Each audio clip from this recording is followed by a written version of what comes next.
the training for this year. Commander Heredia-Perez this year decided we should do a training before we went on the conference, and most importantly, before the new officers take over. We find a lot of times officers will show up at convention and things, and they don't know where to go, what to do. And as a district, our commander thought it was important that we should educate our folks as well. So this is going to be, everything's kind of modified from what we did before. We're going to concentrate, or at least we're trying to concentrate, on what we need to do here in the next month or 2 months that are coming up as new officers are taking over. There's a lot of stuff that happens. Anybody who's commander now or vice commander or anything like that or is sitting in an office knows. There's a lot of transition stuff that needs to go. And that's what we're going to try to concentrate on today. Today's trainers, our district commander is going to be doing our commander training. We have Nancy Senator from Post 283 is going to be talking to us about the adjutants. And we got Jim Wiley on 129 who's going to do our finance. And we have 2 folks doing our membership today, myself, and I invited our department membership chairman for the Eastern area, Bruce Thurber. So we would welcome you folks.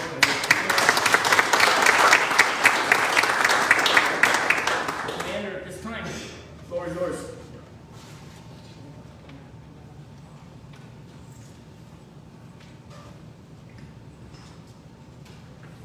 Good morning. Good morning. I have to tell you, it's awesome to see so many of you guys eager to learn about the American Legion, further your education. We never can hear this enough. We learn from each other. If we all come in here and we think that we know it all, we're wrong. We are absolutely wrong. We learn each and every day. So I will learn from you just as much as you guys will learn from me. Which one is it? Okay, put this down in PowerPoint. So today I'm going to talk about Post Commander. It's been a few years since I've been Post Commander. I originally was Post Commander of American Legion Post 9. I have some brothers in here from my original home post, and it's great to see you here. Like most of us, what happens? You join American Legion and you see that there's a need, or they see that you are highly qualified, or they think you're qualified for a position, and they're like, you should do this. I never had a position in the American Legion. I was a canteen manager, and then next thing I know, the commander's resigning, and he says, you are fit for this job. I had no clue what I was doing. So I got knee deep in a ton of publications. You will hear a lot about these publications, and it's important for us to become knowledgeable and educated on these publications.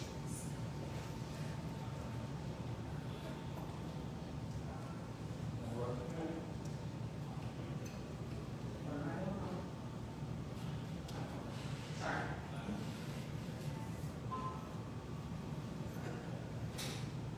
Next. Okay, so today what we're going to go over is the purpose of Post Commanders. Are you messing with it now? Shut off. We're going to go over the purpose of Post Commanders, how to prepare as a Post Commander, resources that you need to use, and not only read them, but you have to understand them. Very key. And how to run an effective meeting.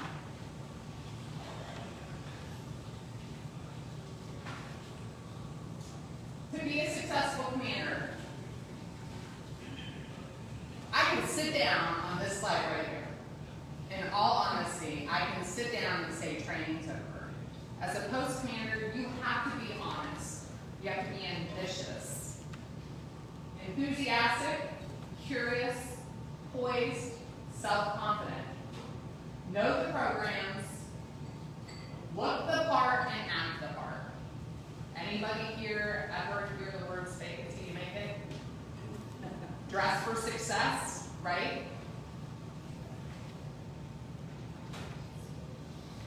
So what do I do first?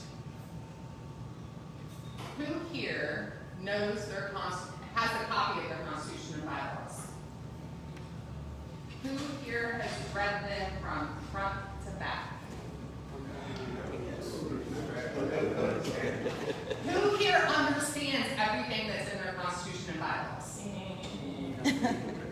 Exactly. I will tell you, as a district commander, we were put to the test last year, a year and a half ago.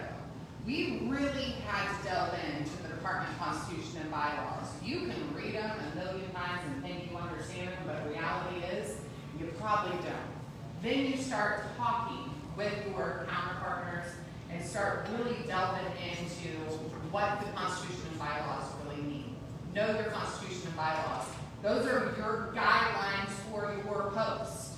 If you have any questions, you always go to the Constitution and bylaws. Review previous minutes of your post for the past year. Even if you were in those meetings, go back, review, see what the post did prior to you coming into office. A lot of education here. Review your financial reports. You're the CFO. Ultimately, the responsibility lies on your shoulders as a post commander when it comes to finances. Yes, you have a finance officer. However, anything happens, it always comes back on the post commander. Communicate with other fellow post commanders and district officers. That was probably one of the smartest things I did as a post commander prior to being a post commander. I traveled the district. I went to every post. I met with their officers. I found out what they did, what worked for them, what didn't work for them. Understand, every post has its own different makeup, right? What works for post 88 is not necessarily going to work for post 283. What works for post 9 may work for post 88. So communicate with these, communicate within your post commanders, post officers, and find out what they did and what made them successful.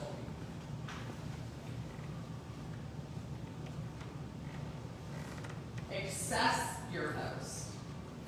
Don't, as a new officer, don't come in ready to change the world, right? Sit back, be a fly on the wall, listen to people, see what's going on. What roles do the posts have, right? Do they even have roles? If your post was to close today, would your community miss you?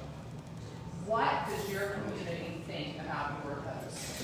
Are you a pillar in your community? Every American Legion should be a pillar in the community. What programs does the Legion support? When I became post commander, we weren't doing any programs other than the traditional membership, Americanism, stroking a check to make a donation, so we participated in that program. Every year we built on programs. We started small. We didn't have a lot of money, but there are so many programs within the American Legion that don't cost anything or little to none. Back on the table, you'll see a lot of brochures that you can pick up at department, at convention, or you can pick up here. Do me a favor, if you see something that your post doesn't have or that may interest your post, take a handful of them. That's why I brought them here. They're always in the back of my car. If you ever need anything, don't hesitate to ask me.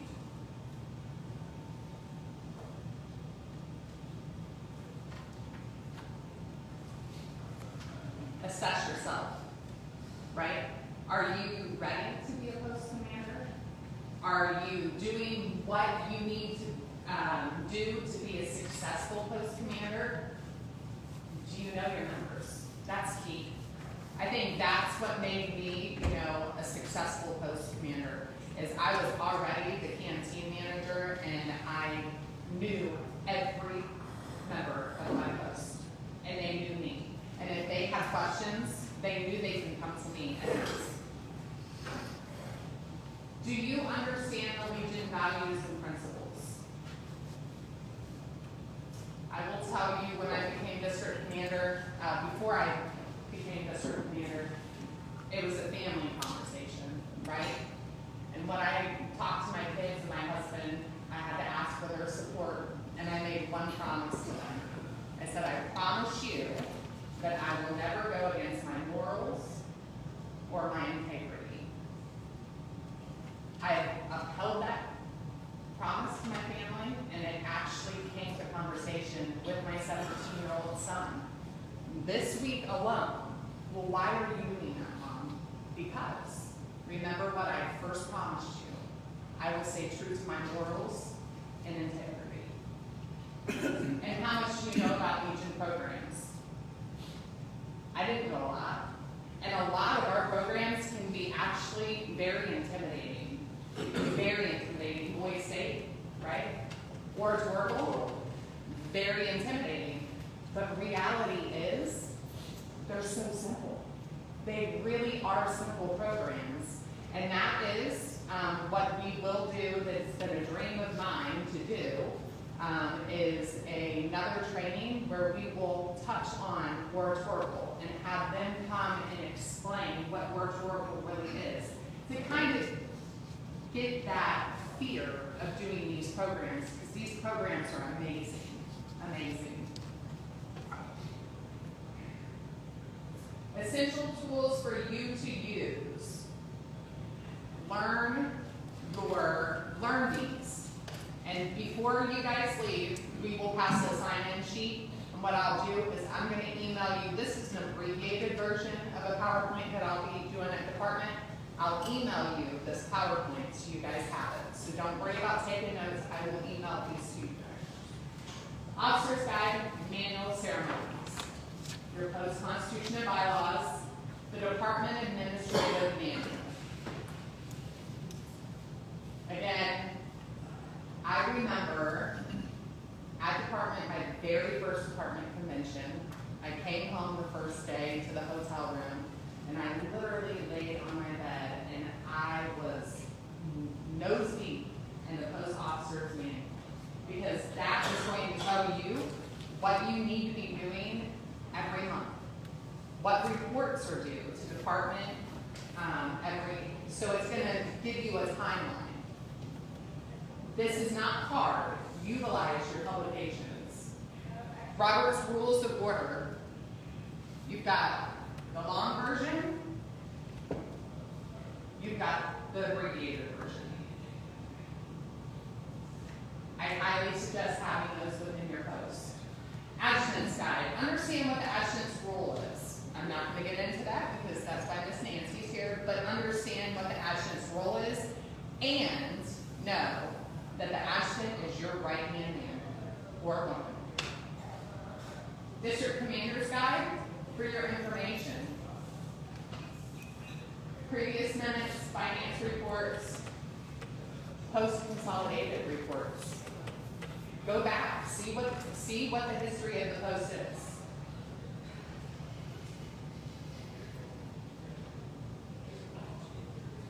Post commander's role. You are a leader. You are the face of the post. Your memberships who makes the decisions? Leadership.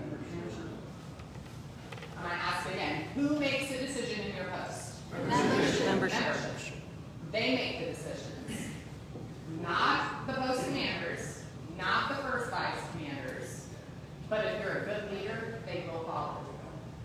Have positive energy, enthusiasm, be excited, have fun. Have fun. Take care of your volunteers. Take care of your officers, right? Because if we don't say thank you and we don't appreciate them, where are they going to go? Out the door. Out the door. Say thank you.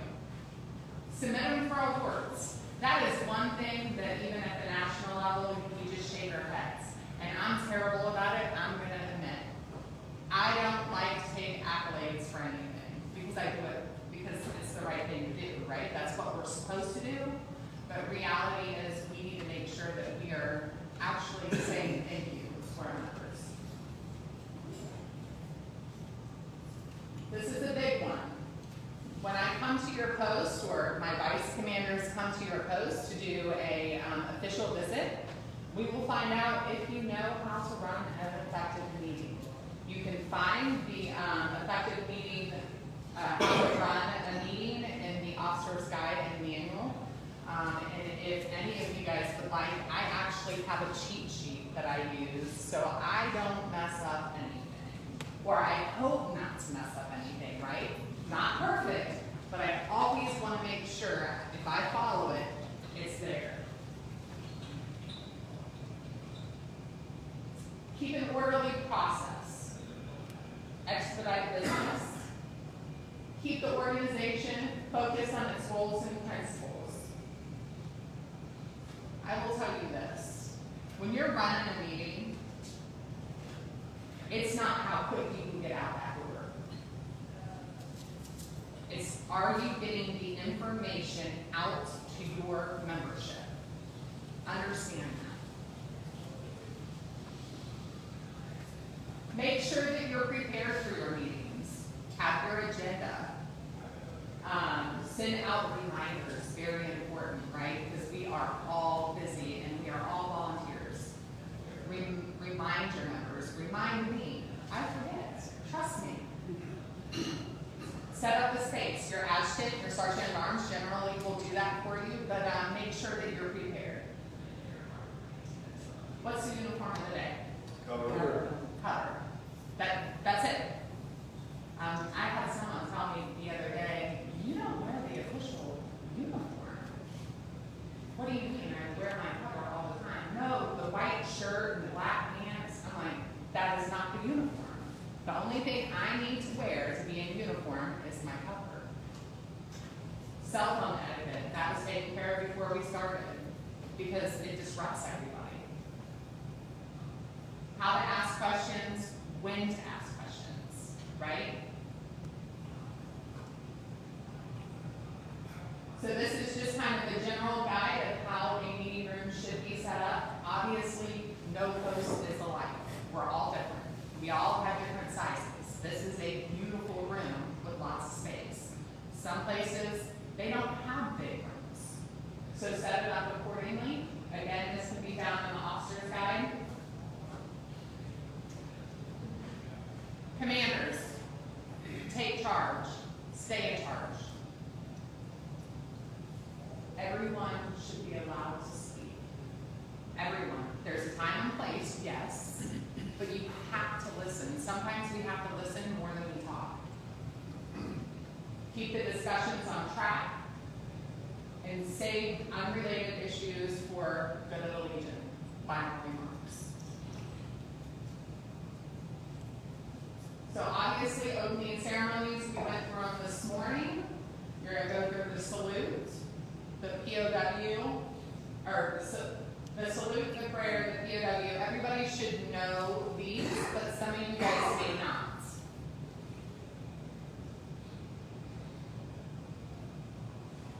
Who here has ran a meeting? It doesn't have to be a Legion meeting. So pretty much everybody, right?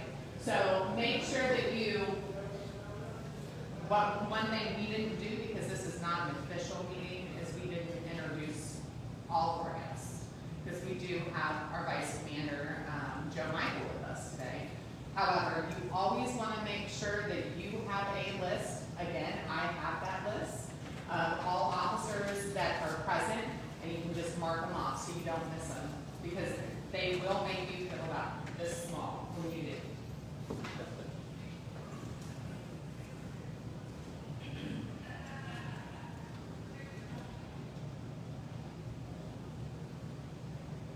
So one thing that I've started doing in the district, and one thing that I highly encourage you guys to do as your posts during your meetings, do training. Yes, Commander. Commander, sorry to interrupt. Folks across the street have a meeting that's about to kick off. If you're parked on the back row, that's fine. If you're parked in the middle, we need to get you to move your vehicle. Because again, it's their property, they're good neighbors, we try to treat them with respect. We've got more parking in the back. We'll go ahead and take a 5-minute break. Sorry about Go that. ahead and move if that's